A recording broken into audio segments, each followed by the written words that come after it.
What's up, budget builders? We are back again to discuss the fourth stimulus update, the $3.5 trillion infrastructure bill that Joe Manchin is causing some major issues with right now.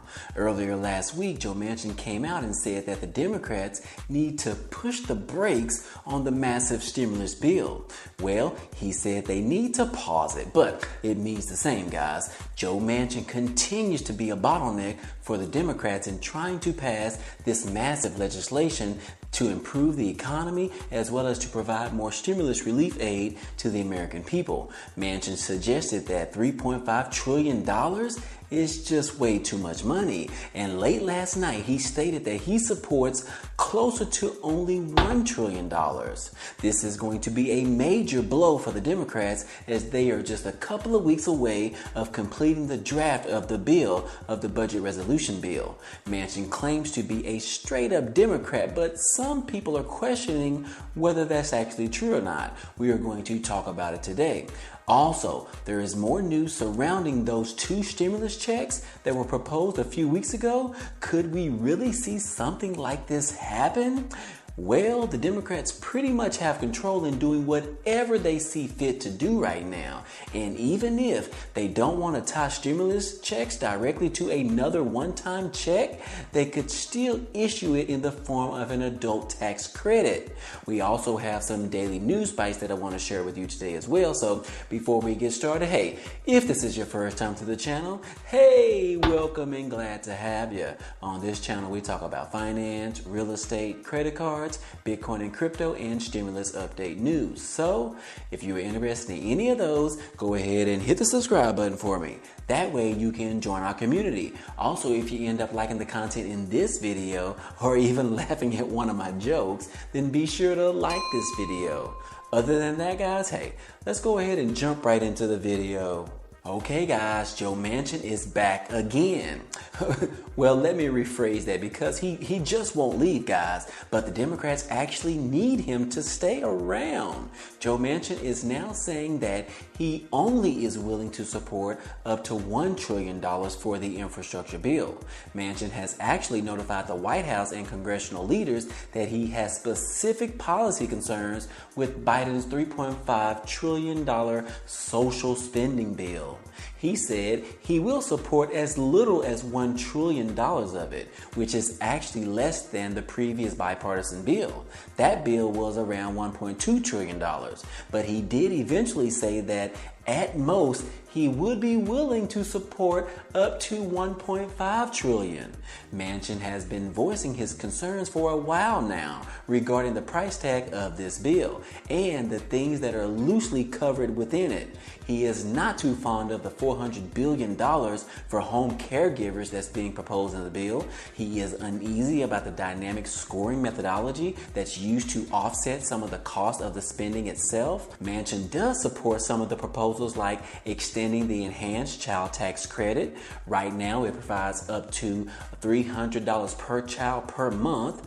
Right now, they are trying to extend it to the year of 2025 or even indefinitely. And surprisingly, Manchin supports the free community college and the universal preschool, which would in turn save the average family about $13,000 if that proposal is actually implemented. And then Manchin has concerns around the inflation in the future and how much the government is spending right now to respond to the cases and how much will be needed to spend if the continues to rampage. But on the flip side, Manchin does support a few proposals in this bill, but obviously he has several that he is not willing to sign up for. Now, I know I made a joke earlier that I wish Joe Manchin would just leave and go away, but frankly, he can't. The Democrats need him and his vote in order to carry out legislation this year and some of next year. Manchin makes up the 50th vote in the Senate and is needed to pass this bill and any future bills for that matter. So Manchin plays a significant role for the Democrats right now, and he knows it. He knows it, guys, which is why he is playing his deck of cards to get exactly what he wants in return.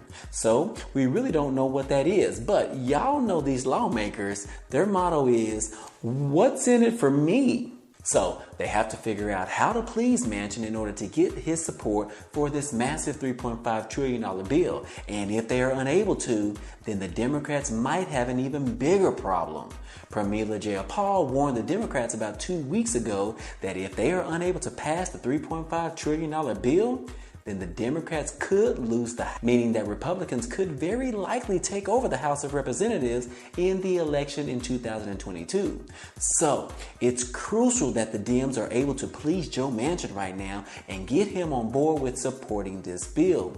Whatever that will take, they need his vote. And right now, that's what the legislation is looking like. Manchin is only willing to support up to $1.5 trillion on this bill, which is less than half of the current price tag. Now, when Joe Manchin said last week that they should pause on the infrastructure bill, Bernie Sanders has some choice words for Manchin.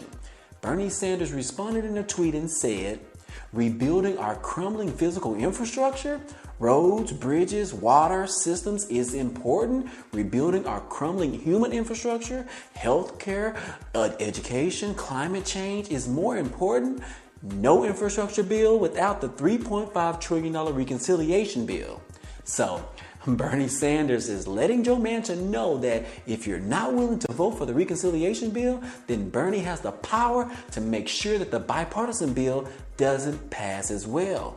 Bernie put the smackdown on Manchin, y'all. I'm telling you. Anyways, the Democrats are still working on the draft of this bill and hope to have it completed by next week on September the 15th. Now, within this draft, some are suggesting that it could include as much as 2 stimulus checks. Both would be around $1,400 each for a total of $2,800. Now, I reported on this issue last week, but this has gotten way more traction in the last 7 days and has gotten more people talking about it. This article right here on the screen says that Congress has paved the way for them, which is actually true, guys, because Congress has laid out this huge price tag of $3.5 trillion, which means they have enough money to include 2 $1,400 stimulus checks, or it could very well be monthly stimulus checks. We've actually seen this in the third stimulus package. They included monthly stimulus checks in the form of a child tax credit. Those with children could see as much as $300 per child per month. So in the fourth stimulus package, they could convert stimulus checks to an adult tax credit, which could provide stimulus relief aid each month. Now, calm down. I seriously doubt it would be $1,400 check per month. But what if adults could receive the same amount as the child tax credit? That amount of money could help millions of Americans put food on their table, put people from poverty, and keep people from falling below the poverty line, which is what President Biden feels strongly about. Someone should do a petition on Americans getting an adult tax credit. I think that would definitely get the votes, guys. But anyways, hey, we have a major bottleneck in the fourth stimulus package right now. Will this situation get any better as we finally see the first draft of this bill coming out on September the 15th? Maybe negotiations will happen directly with Joe Manchin prior to next week. I mean, we just never know, guys. But I will keep you guys posted on any updates that I receive. Now, in other news, 252,000 children have tested positive in the U.S. during this new school year. As millions of students return back to classrooms, we are having the biggest pediatric surge yet. Now, those 252,000 people or children was just in the past week alone, but a total of around 750,000 pediatric cases since last month. The Delta variant is definitely affecting more kids than the previous strain. Across the U.S., about 2,400 children are hospitalized with the infection right now. And just alone in Texas, they have the most hospitalized children than anywhere else in the country. Texas has 345 children hospitalized right now, and that number was only 282 last Thursday. I just don't know what else to say about this topic. But anyways, lastly, more than 9 million individuals lost their unemployment benefits as of Sunday. 3 million of those will see weekly checks reduced by $300. The Democrats failed to extend the unemployment benefits until later this year. As a result, the Democrats are receiving major pressure as they have potentially failed the American people. Now, New York alone had around 800,000 people lose their unemployment benefits. 3 federal jobless aid programs have lapsed as a result. But some people believe that the unemployment benefits expiring is a good thing. Professor Anthony Zinka said, "We're ending all those things that are things keeping people from going back to work." He said, "Joe Biden is our enemy," which we have seen reports in the past how some people are receiving more money on unemployment than they were actually receiving at their full-time job. And these are the facts, guys. But they don't stand for everyone. Believe me, they don't.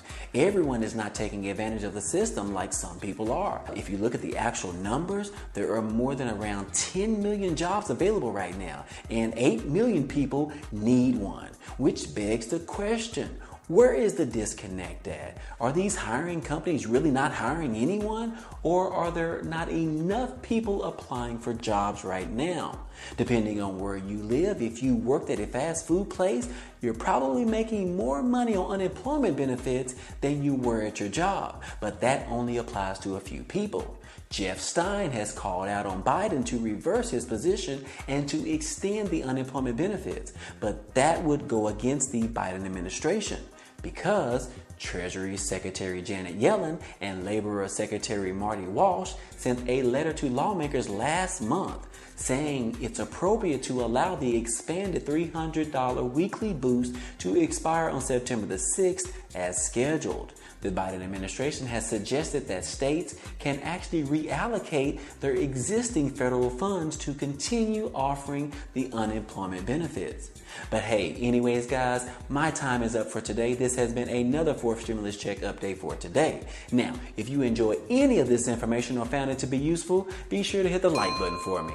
It definitely helps out a lot, and it also tells YouTube to share this video with others. And if you haven't already, hit the subscribe button for me so that you can be a part of this community, and hit the notification bell to be notified of each new video.